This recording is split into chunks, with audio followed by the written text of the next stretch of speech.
এই তোমরা সব বিডিআরের সঠিক জওয়ান?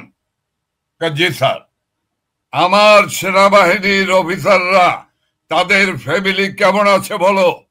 মাননীয় প্রধানমন্ত্রী আসলেন।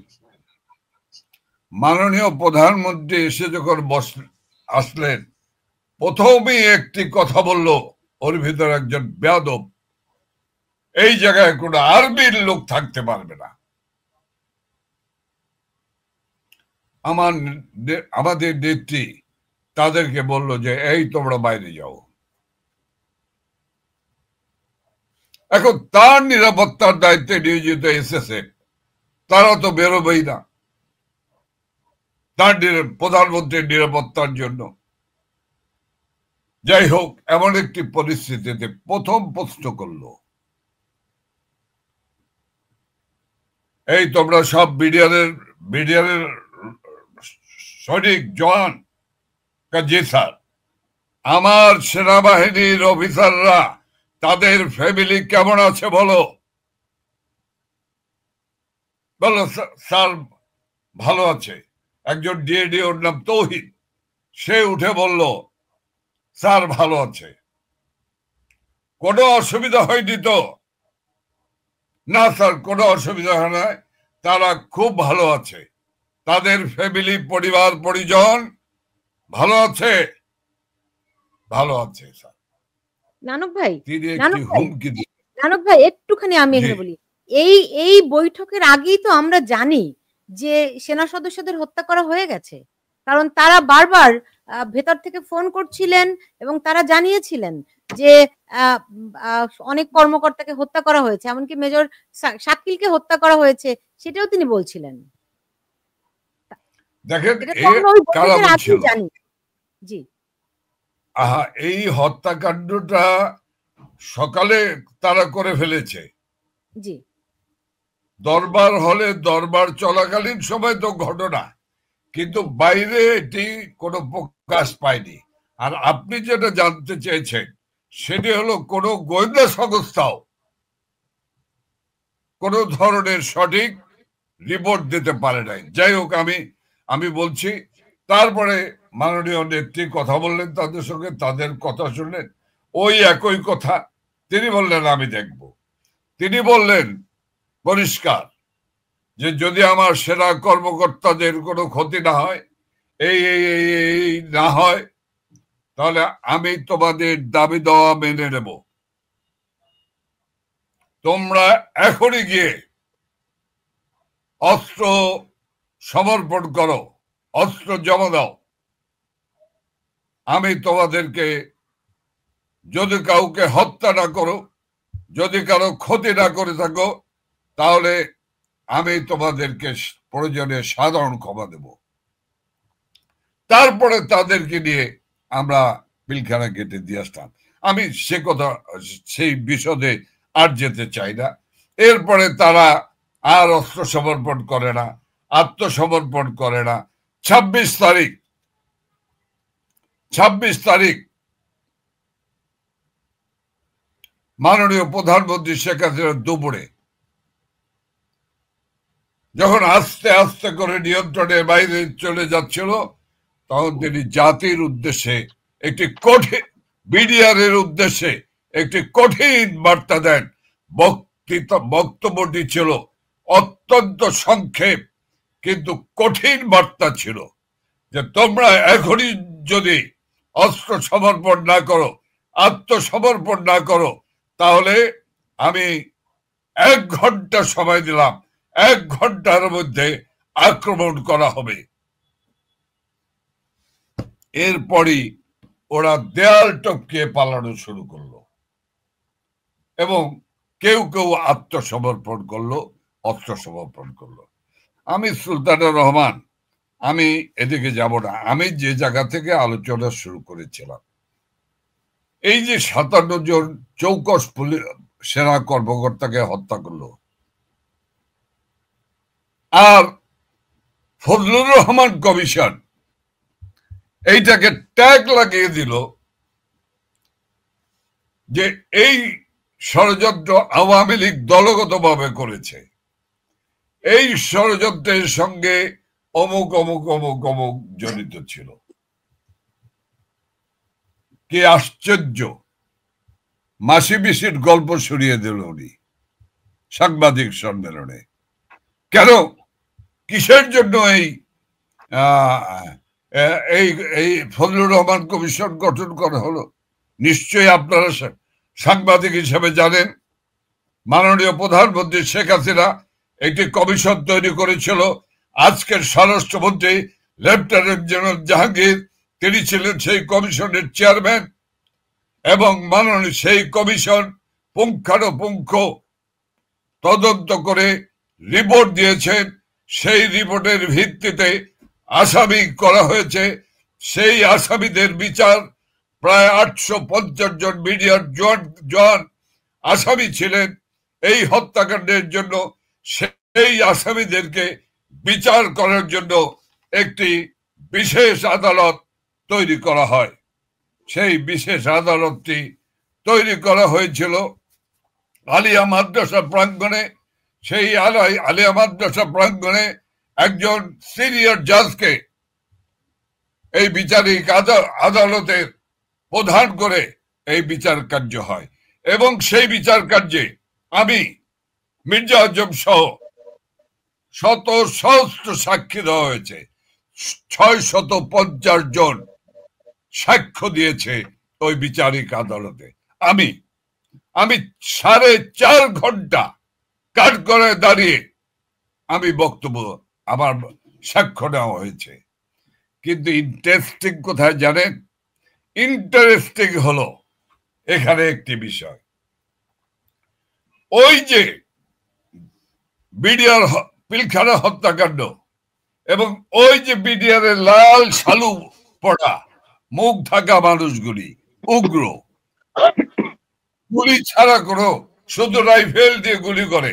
বলেছে কি জানেন আমাদেরকে? আমরা বলেছি সেনাবাহিনী আছে, যদি কোনো তোমরা এদিক ওদিক করো তাহলে আমরা এখান থেকে চলে যাব, সেনাবাহিনী ঢুকে যাবে। বলে যে সেনাবাহিনী আমাদের উপর আক্রমণ করবে, আমরাও সেনাবাহিনীর উপর আক্রমণ করব, আমরা সচিবালয় উড়িয়ে দেব, আমাদের কাছে মর্টার আছে, আমরা সচিবালয় উড়িয়ে দেব, ঢাকা বিশ্ববিদ্যালয় উড়িয়ে দেব, আমরা ধানমন্ডিকে আমরা তামা বাড়িয়ে দেব, আমরা কাউকে ছাড়ব না। এমনকি আমাদের সঙ্গে সেনাবাহিনীর সাধারণ সেনা সদস্যরা রয়েছে, তারাও এক সময় আমাদের সাথে থেকে তারা বিদ্রোহ করবে। আমি বলতে চেয়েছি যে কথাটি সুলতানা রহমান, সেটি হলো যে এই যে ষড়যন্ত্রকারীরা কেমন ষড়যন্ত্র করেছে জানেন? এই বিচারিক আদালতে আলিয়া মাদ্রাসা প্রাঙ্গণে এই এই হত্যাকারী বিডিআরদের সপক্ষে আইনজীবীরা যারা লড়াই করলো, আইনি লড়াই, তাদের পরিচয়টা কি জানতে চান? আমি জানতে চাই, আপনি জানতে চান, দেশবাসী জানতে চায়, দেশবাসী জানুক। বলে নাই তো ফজলুর রহমান কমিশন। সমস্ত আইনজীবী ছিল বিএনপি পন্থী এবং জামাতপন্থী, এই হত্যাকারী বিডিআরদের পক্ষে। তাহলে কি দাঁড়ালো? সেই আদালত, আমি একটু শেষ করি, তারপরে আমি মঞ্জুর হক ভাইয়ের খুব গুরুত্বপূর্ণ আলোচনা শুনবো। সেই আদালতে আলিয়া মাদ্রাসায় স্থাপিত আলিয়া মাদ্রাসায় যে 650 জনের সাক্ষ্য গ্রহণ করা হলো, কারা সাক্ষী দিলেন? ওই দিন যে সেনা কর্মকর্তারা দায়িত্বে ছিলেন তাদের সাক্ষ্য হলো যে পুলিশ কর্মকর্তারা, আইজি তৎকালীন আইজি, পুলিশ কমিশনার নাইম সাহেব সহ যারা সেদিন দায়িত্ব পালন করেছেন তারা সাক্ষ্য হলো। যারা ডিজিএফআই কর্মকর্তা ছিলেন তারা সাক্ষী দিলেন। যারা বিডিআর এর ভিতরে পলাতক হয়ে অবস্থায় ছিল, যাদেরকে আমরা ভিতরে মাইকিং করে উদ্ধার করেছি, মেজর মনিরদের মতো মানুষদেরকে, সেই তারাও সাক্ষ্য দিল। এবং লাঞ্ছিত পরিবার, যারা বিডিআর দ্বারা যেসব পরিবার লাঞ্ছিত হয়েছে, তারাও সাক্ষ্য দিল। তাহলে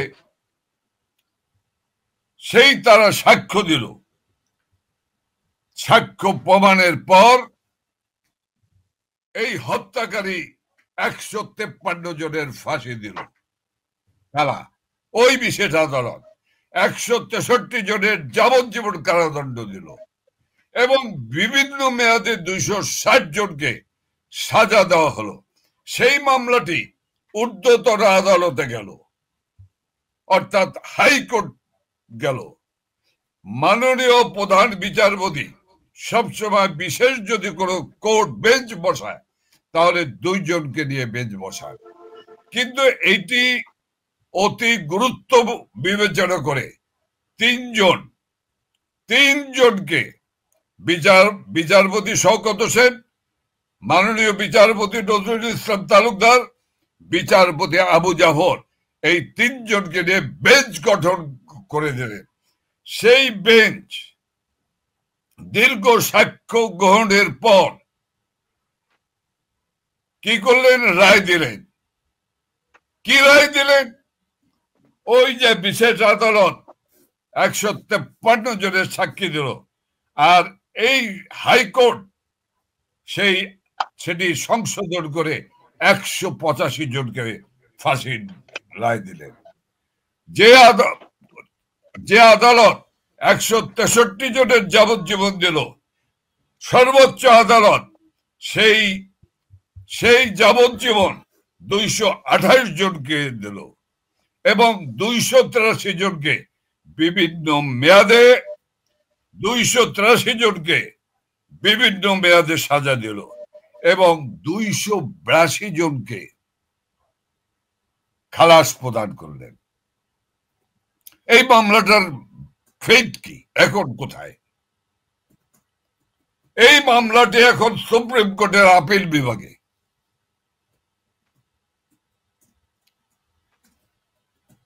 আমার মূল কথা প্রায় শেষের দিকে। একটি বিচারিক সব প্রক্রিয়া শেষ করে দেশের সর্বোচ্চ আদালত আপিল বিভাগ পর্যন্ত যে মামলাটি চলছে, তাদেরকে বুড়ো আঙ্গুল দেখালেন ইউনূস সাহেব, ফেসিস ইউনূস, তাদেরকে বুড়ো আঙ্গুল দেখালো। ফজলুর রহমান সাহেব, মেজর জেনারেল ফজলুর রহমান সাহেব তাদেরকে বুড়ো আঙ্গুল দেখালো। আপনারা নিশ্চয়ই জানেন আজকে যিনি সেনা প্রধান, তিনি তখনকার মেজর সাহেব এবং তিনি সেদিনের মেজর হিসাবে ওই বিডিআরের ওই পিলখানা হত্যাকাণ্ডের ওই 25 তারিখ সকাল থেকে তিনি অন ডিউটি ছিলেন। আমার কাছে ছবি রয়েছে, আমি দেখাতে পারি আপনাদেরকে যে ওনার সঙ্গে আমি এবং মির্জা আজম কথোপকথন করছি দাঁড়িয়ে। ওনাদের কৌশল, বিডিআরের অবস্থা আমরা জানছি, ওনার কাছ থেকে ব্রিফিং দিচ্ছি, আর আমরা মাননীয় প্রধানমন্ত্রীর দৃষ্টিভঙ্গি তাকে জানাচ্ছি। কাজেই সেই মেজর ওয়াকার সাহেব আজকে বাংলাদেশের দেশপ্রেমিক সেনাবাহিনীর প্রধান সেনাপতি, তিনি বা কি বললেন? তিনি কিন্তু কিছুদিন আগে বললেন বিডিআর পিলখানা হত্যাকাণ্ড নিয়ে আর কোনো কথা নেই, আর কোনো কথা নেই।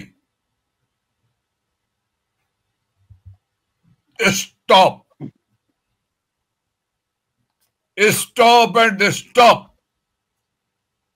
এটি ঊর্ধ্বতন আদালতে বিচার চলছে, সেই বিচার আমরা দেখব, সেই বিচারের অপেক্ষায় আছি।